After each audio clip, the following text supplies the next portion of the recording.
तो अगला है कि व्यक्ति जो जिसकी उम्र 25 वर्ष से कम है, अथवा जो विद्यार्थी है, अथवा जो सीख रहा है, ऐसे जो कुछ सीख रहा है जिसकी उम्र 25 वर्ष से कम है ऐसे, और जो पढ़ाई कर रहा है ऐसे लोगों को यदि उसके अंदर आलस्य है तो वो नष्ट हो जाएगा, उसकी पढ़ाई पूरी नहीं होगी।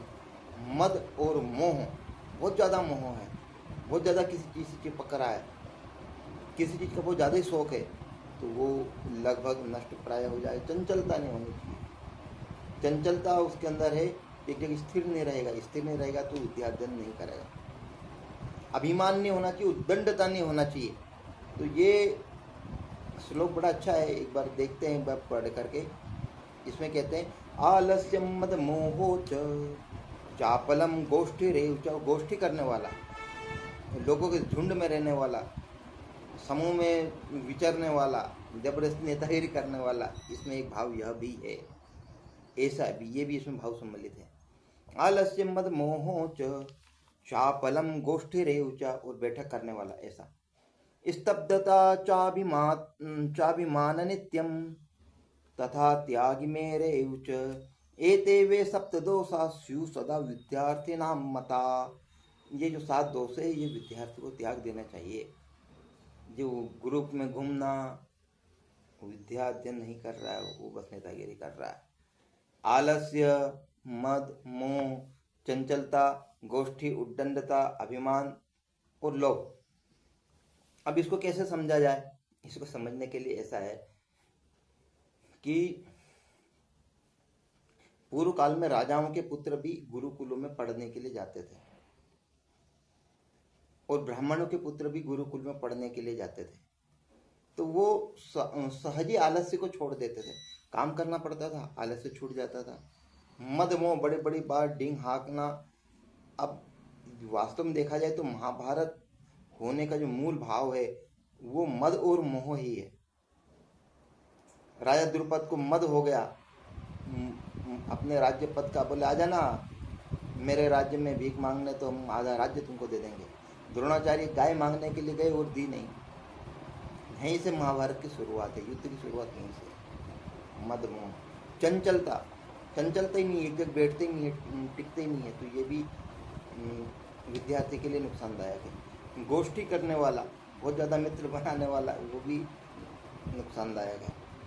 फिर उद्दंडता करने वाला, बार बार नियमों को तोड़ने वाला व्यक्ति, बालक भी विद्यार्थी नहीं हो सकता। और ये कार्य करता था दुर्योधन और इसके 100 भाई, ये कार्य करते थे। हम तो राजा के राजपुत्र है, इसलिए बार बार नियम तोड़ देते थे, इसलिए श्रेष्ठ गदाधर नहीं बन पाए।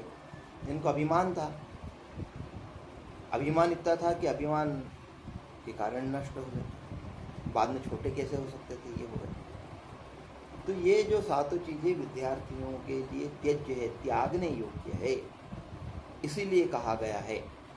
इसीलिए इससे जुड़ा हुआ अगला श्लोक है, सुखार्थिना कुतो विद्या नास्ति विद्यार्थिना सुखम। जो सुखी व्यक्ति है, जो सुख से सोता है, वो उसको विद्या नहीं मिलेगी। विद्या कहाँ है उसको? जो सुखी है, सुख चाहने वाले व्यक्ति को विद्या कहाँ से मिलेगी? विद्या नहीं मिलेगी। और विद्या चाहने वाले को कभी सुख नहीं मिलेगा। ये है विद्यार्थी व त्यजेत विद्याम, सुखार्थी व त्यजेत विद्याम। जो सुख चाहता है उसको विद्या त्याग देनी चाहिए, ज्ञान की चाह छोड़ देनी चाहिए, क्योंकि ज्ञान को मिलना ही नहीं। और कोई ज्ञान चाहता है तो विद्यार्थी व त्यजेत सुखम, विद्या की चाह रखने वाले व्यक्ति को सुख त्याग देना चाहिए। अगला 6 हो गए, हमने 2 श्लोक 3 श्लोक हो गए, तो अब हम इसको समाप्त करते हैं। अगला फिर अगले उसमें अपन करेंगे,